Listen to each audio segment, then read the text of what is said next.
اللهم صل على محمد وآل محمد. A'udhu billahi minash shaitani rajim, bismillahir rahmanir rahim, en el nombre de Dios, el clemente, el misericordioso, la paz de Dios sea con todos sus profetas, desde Adán hasta Muhammad, salawatullah wa salamu alayhi majma'in. Llegó el momento de hablar de un punto fundamental que es la reflexión en la recitación coránica, lo que llama el mismo Corán at-tadabbur, que es el meditar y el reflexionar sobre lo que uno lee. Ya venimos hablando desde hace tiempo que la recitación debe ser una recitación profunda, y entendemos por profunda una recitación que no solo se quede en la apariencia o la forma de los vocablos y los versículos, sino que pueda transgredir digamos, estos límites para llegar al fondo, a la profundidad del Corán y del corazón. O sea, el ser humano tiene que abrir su corazón para profundizar la entrada de estos conocimientos y esta sabiduría. Y el Corán también tiene que ser, de alguna manera, estudiado y recitado con reflexión que profundice hasta llegar al fondo del Corán en la medida que uno pueda hacerlo. El mismo Corán dice, ¿Afalá yatadabbaruna al-Qur'an? Dice, ¿acaso no reflexionan sobre el Corán? ¿Am ala qulubihim am ala qulubin aqfaluha? Que significa, ¿o acaso sus corazones o los corazones tienen candados, o sea, están cerrados? Es decir, que hay dos cuestiones. La reflexión en el Corán, por un lado, que es ir a las profundidades a través de la reflexión. Por otro lado, el corazón abierto o el corazón cerrado. Y es como que hay una relación entre estas dos cuestiones. Primero, reflexionar en el Corán. Segundo, ver, ¿mi corazón está abierto o está cerrado? Acá une diciendo, ¿acaso no reflexionan en el Corán? ¿O es que sus corazones están cerrados? Por lo tanto, la puerta para reflexionar en el Corán es abrir el corazón. O sea, permitir que los velos, y vamos a hablar en la próxima clase sobre los velos, que no nos permite reflexionar sobre el Corán o entender y comprender el Corán como debe ser entendido. Primero hay que quitar esos velos, hay que abrir el corazón, hay que abrirse al Corán y luego hay que reflexionar sobre el Corán.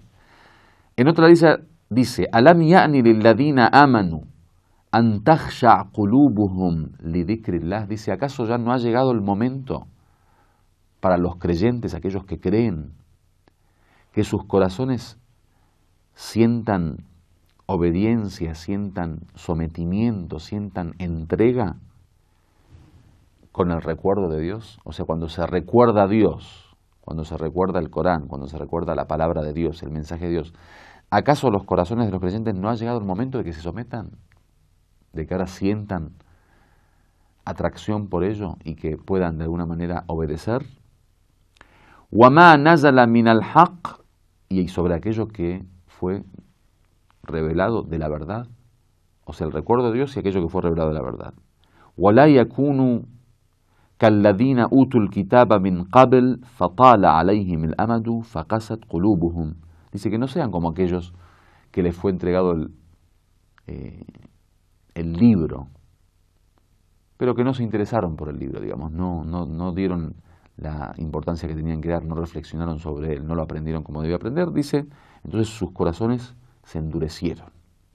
وَكَثِيرٌ مِّنْهُمْ فَاسِقُونَ. Dice, muchos de ellos son corruptos.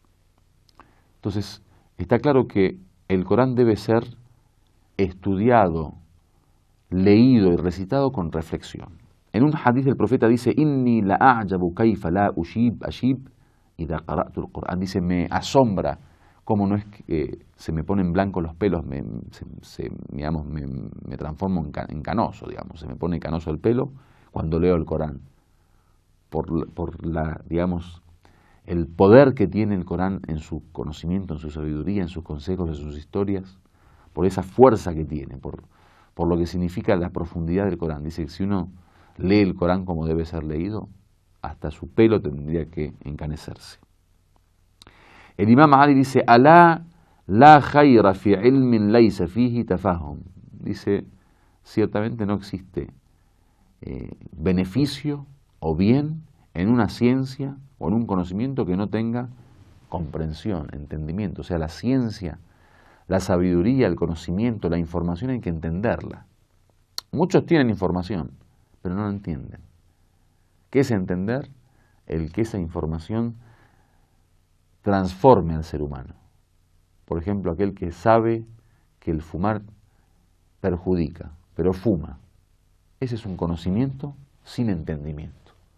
Por un lado sabe que el fumar, por ejemplo, puede llevarlo a la muerte, pero en la práctica fuma. ¿Qué significa? Que conoció la información, o sea, sabe, pero no entendió la información, porque si hubiera entendido debería tener un efecto práctico. Alá la khayra fi qira'atin laysa fiha tadabbur. Dice, del mismo modo, ciertamente no existe beneficio en una lectura que no haya reflexión, como lo que venimos hablando. Alá la khayra fi ibadatin laysa fiha tafaqquh.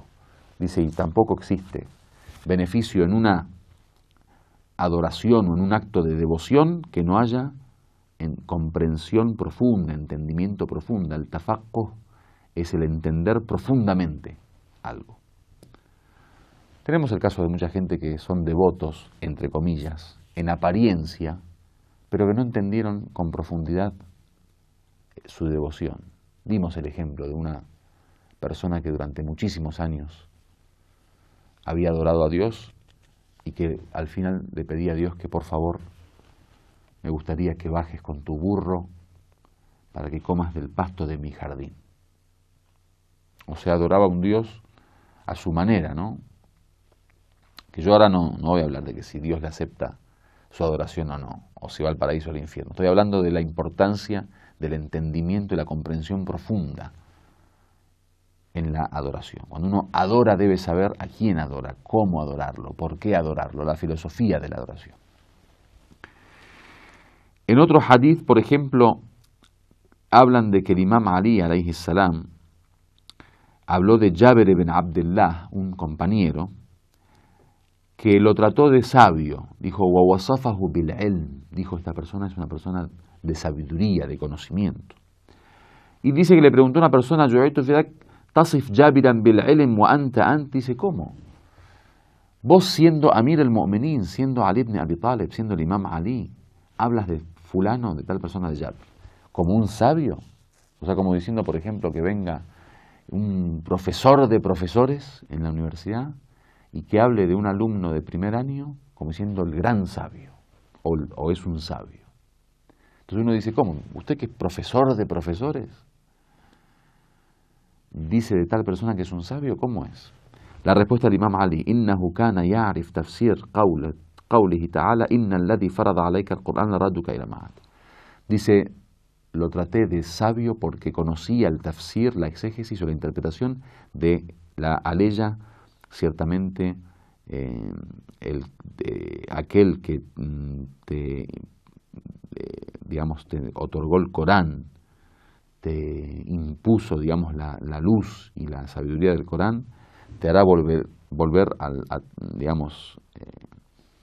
hacia el lugar de origen, o el ma'ad, el lugar de regreso, digamos, te hará regresar a su lugar. O sea que Jabir, por conocer el tafsir y la exégesis de una sola leya, el imam Ali lo trató de sabio. Y tenemos muchas narraciones e historias de personas que aprendían una leya con el profeta y cuando salía de la casa del profeta decía Kharaja faqihan, salió siendo un gran sabio, un gran jurisconsulto. Otro hadith que dice de el imam Ali ibn al-Husayn, imam Zainul Abidin, Sajjad, que dice Ayatul Qur'an khaza'inul ilm. Dice, las aleyas del Corán son como cofres de conocimiento. فَكُلَّمَا فَتَحْتَ خَزَائِنَهُ فَيَنْبَغِي لَكَ أَنْ تَنْظُرْ فِيهَا. Dice, cada vez que abres un cofre debes fijarte lo que hay en él. O sea, la ley hay que tenerla como si fuera una caja fuerte, que cuando se abre, o sea, cuando se lee, hay que profundizar para ver lo que hay dentro de ella. Walhamdulillahi Rabbil Alamin.